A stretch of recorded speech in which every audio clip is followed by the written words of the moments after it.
زندگی میں راستوں کا پیدا ہونا یہ زندگی کی خوبصورتی ہے، تو اس کے لیے پھر راہیں کھلتی ہیں، اللہ کشادگیاں پیدا کرتا ہے۔ اور انسان کی زندگی کا بہت بڑا مسئلہ ہے، وہ کہتا ہے میری ضرورت پوری ہونی چاہیے، اور وہ اپنی سب سے بڑی ضرورت روزی روٹی کو سمجھتا ہے، حالانکہ سب سے بڑی حضرت انسان کی ضرورت ہدایت ہے، سب سے بڑی ضرورت۔ اور یہ وہ شے ہے جو ہم ہر روز ہر نماز کی ہر رکعت میں مانگتے ہیں، اہدنا الصراط المستقیم، یہ روزانہ مانگنا پڑتی ہے۔ اور رزق اللہ نے اپنے ذمہ کرم پہ لیا ہے، وہ ان کو بھی دیتا ہے جو نہیں مانگتے۔ وما من دابۃ فی الارض الا علی اللہ رزقها، زمین پہ چلنے رینگنے والی کوئی چیز نہیں جس کا رزق اللہ کے ذمہ کرم پہ نہ ہو۔ ہر شے کا رزق اس کے ذمہ کرم، پتھر کے اندر جو کیڑا ہے اس کو بھی وہ رزق فراہم کرتا ہے۔ اللہ اکبر۔ ہم تو کاروبار پہ جا رہے ہوتے ہیں، ہماری تو فیکٹری ہوتی ہے، ہماری تو ملازمت ہوتی ہے، دفتر جا رہے ہوتے ہیں اور ہمیں وہاں رزق ملنا ہوتا ہے، لیکن پرندوں کی تو کوئی فیکٹری نہیں ہوتی، ان کا تو کوئی دفتر نہیں ہوتا۔ جب صبح چلتے ہیں تو خالی پیٹ ہوتے ہیں، کبھی بھوکے نہیں آئے۔ بن توکل پنچھی اڑ دے، خرچ نہ پلے زیرہ ہو، کوئی خرچ نہیں لیتے، کوئی راس المال نہیں ان کے پاس ہوتا، کوئی ایک دن پہلے بکنگ نہیں کروائی ہوتی، کوئی فیکٹری نہیں ہے، کوئی دفتر نہیں ہے، لیکن کبھی بھی خالی نہیں آئے۔ فرمایا اللہ پر توکل کرنے کا جو حق ہے اگر وہ تم ادا کرو تو وہ تمہیں ایسے رزق عطا کرے جیسے پرندوں کو عطا کرے۔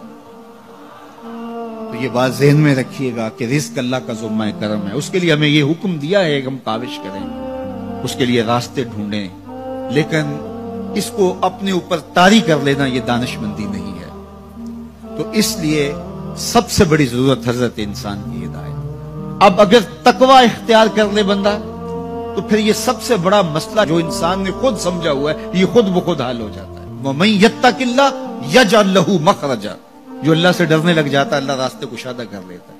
وَيَرْزُقْهُ مِنْ حَيْثُ لَا يَحْتَسِبُ، اللہ اس کو وہاں سے رزق دیتا ہے جہاں اسے گمان بھی نہیں ہوتا۔ یہ تقوی کا عملی نتیجہ ہے، اور یہ وعدہ میرا نہیں ہے، یہ وعدہ میرے رب کا ہے، اور اللہ کے وعدے سچے ہیں۔ یہ کسی مفکر نے، یہ کسی معاشیات کے ماہر نے نہیں بتایا کہ تم یہ کرو گے تو یہ نتیجہ ہوگا۔ ماہر معاشیات کے مشورے کو ہم قبول کرتے ہیں کہ یار اس نے معاشیات کو پڑھا ہے، اس نے جو بتایا ہے وہ اس کا نتیجہ وہی ہوگا۔ یہ جس نے معاشیات کو پیدا کیا ہے، جس نے رزق کو پیدا کیا ہے، یہ اس کا وعدہ ہے، اگر تم اس سے ڈرنے لگ جاؤ گے تو وہاں سے رزق دوں گا جہاں تمہیں گمان بھی نہیں ہوگا۔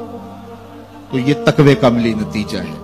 تو اللہ کے محبوب علیہ الصلوۃ والسلام نے ارشاد فرمایا میں تمہیں تقوی کی وصیت کرتا ہوں، یہ تیرے تمام امور حیات کے لیے خیر و برکت کا ذریعہ ہے، تیری زندگی میں جمال پیدا ہوگا، حسن پیدا ہوگا، تیری دنیا بھی، تیرا دین بھی، تیری معاش بھی، تیری معاشرت بھی، سب میں خوبصورتی آ جائیں گی اگر تو اللہ سے ڈرنے لگ جائے گا۔ جو اللہ سے ڈرتا ہے پھر وہ کسی سے نہیں ڈرتا، اور اللہ سے ڈرنے اور اللہ سے محبت کرنے اور تقوی اختیار کرنے کا نتیجہ یہ ہوتا ہے کہ انسان پھر لا خوف علیہم ولا ہم یحزنون کی عملی تصویر بن جاتا ہے۔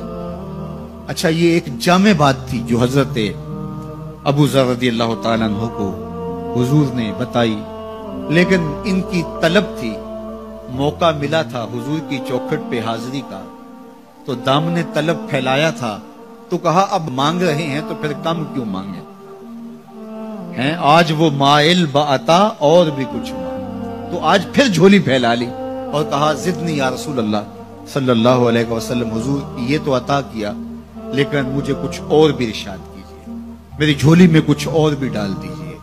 تو آقا کریم علیہ الصلوۃ والسلام نے ارشاد فرمایا علیک بتلاوت القرآن و ذکر اللہ، میں تمہیں دو چیزیں بتاتا ہوں، ایک تو قرآن مجید کی تلاوت کو معمول زندگی بنا لو، اور دوسرا اللہ کا ذکر یہ اپنی زندگی میں اتار۔